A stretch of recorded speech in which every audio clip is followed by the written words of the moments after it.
After years of coaching surfers, I've seen that the vast majority of us aren't thinking about catching waves in the right way, and there's one new crucial way of reframing how we approach paddling into and catching waves that can literally transform our surfing and our sessions moving forward. So that's what we're going to delve into deep today, and we're going to do this by isolating each problem you're facing, and at the end of the video today we'll provide you the exact solutions on what you can do to follow this and implement these into your next session. Now, if you are new here, my name's Considine. I'm a professional longboarder, a surf coach, and a physiotherapist, and I created a platform called longboardsessions.com to help surfers experience the absolute best in their surfing, have a bunch of fun with everyone in there, and today I'm here to help you level up no matter where you're at. If you do find the video valuable, then please feel free to subscribe, leave any comments of things that you'd like to see in the future, as well as share it with anyone who also might find it helpful, but let's get straight into it. Now, this video is for surfers anywhere from the beginner to intermediate phases of their surfing who are having trouble catching waves. And usually this falls into two main categories. Firstly, you're missing waves. They're constantly rolling underneath you and you can't seem to get into them no matter how hard you're paddling. Or you're getting pitched or nose diving. And this is where you're struggling to make the drop. Maybe you feel like you can't get to your feet quickly enough, or it just feels really scary and way too fast when the wave hits. And timing it all feels next to impossible as well. If you're in either one of those camps, or even both of these, then this is going to be for you, because a lot of the time when I'm coaching surfers at this stage, it's not that you're doing something completely wrong,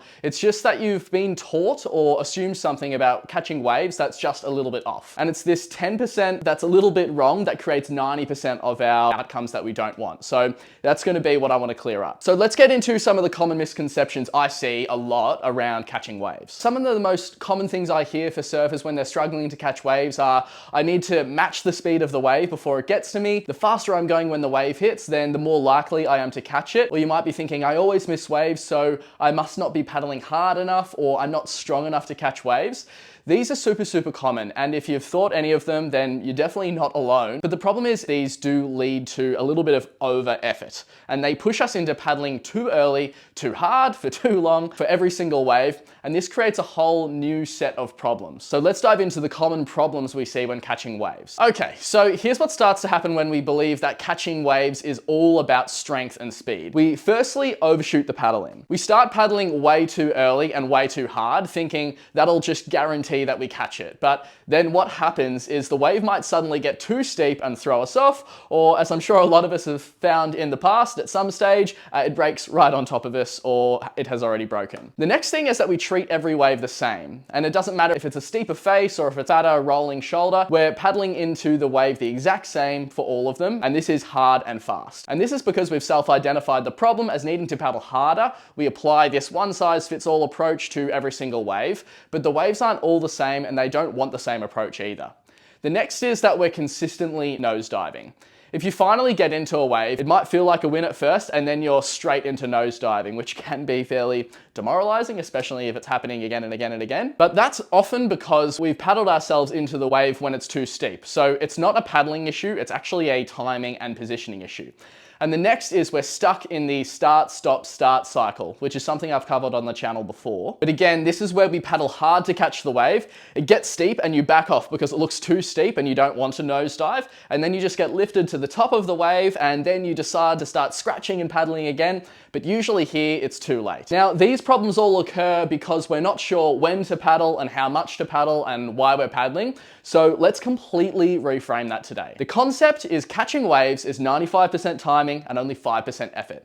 And here's what I really want to hammer into today. Now, I know that can be a pretty triggering statement, and it might feel like I'm saying catching waves is easy, and we all know here that it's definitely not. But the important takeaway here really is, it's definitely not all about how hard your paddling effort is. We've probably all seen surfers at some stage who just glide into waves effortlessly and they seem to get the wave way too easily. Meanwhile, you're here working even harder to catch the wave, but it's not working out the way that you'd like it to. And that discrepancy is huge and super frustrating. And the answer isn't that they're stronger than you, it's they're positioned better than you, and it is literally all about positioning. If our positioning is good, we can actually catch waves with just 2 to 3 solid paddles. And sometimes we can actually create examples of this where we don't even even need to paddle at all. And this is that 95% timing, 5% effort rule in action. So today I want to help you to learn exactly how to start shifting your surfing into this kind of zone yourself. So for the solution here, there are two distinct phases when it comes to catching waves. And honestly, most beginner to intermediate surfers are only using one of them, which is a key problem. We're usually just focused on catching the wave, but that's only the second part that we actually need to focus on. And what we're missing here is the positioning phase. And that's where most of the work and the magic kind of comes into play. The mindset shift here is positioning gets you the wave and paddling seals the deal. And they're both really important, but only in the right sequence. So let's break down these phases of how to position ourselves correctly. For the positioning phase, so positioning is everything you do before the wave hits the tail of your board, and that's your prep work. That's where most of your decision making actually happens. And I like to break the positioning phase into 4 different options. Firstly, do you need to be further out? Second, do you need to be further in? Do you need to be further across? Or are you already in the right spot? Any paddling you do here is not to build speed, but it's to get into the right area to catch the wave at that optimal level of steepness when the wave hits the tail, so you can catch the wave easiest. And the way I like to think about this is firstly, early identification, which is something I've spoken about before, but the earlier you see a wave that you want, the better you can move into position. Once we've identified the wave early, we need to have a really good understanding of the optimal level of steepness. Now, in terms of understanding the optimal steepness for a wave, a really simplified way to think about this is that you want to catch the wave at 45 degrees of steepness. If the wave is less steep than that, then you probably won't catch it. And if it's more steep than that, closer to our 90-degree angle, it's probably going to be too late in most scenarios for most surfers, especially if we're around that beginner to intermediate level. We'll likely get pitched or nosedive, which are some of the problems we've already spoken about. So all of your positioning decisions are about making sure that when the wave hits the tail of your board, it's about 45 degrees steepness. And based on that, here are our 4 options. Firstly, we can paddle out towards the wave. If the wave's looking steep and coming in fast, you need to meet it further out before it's too vertical.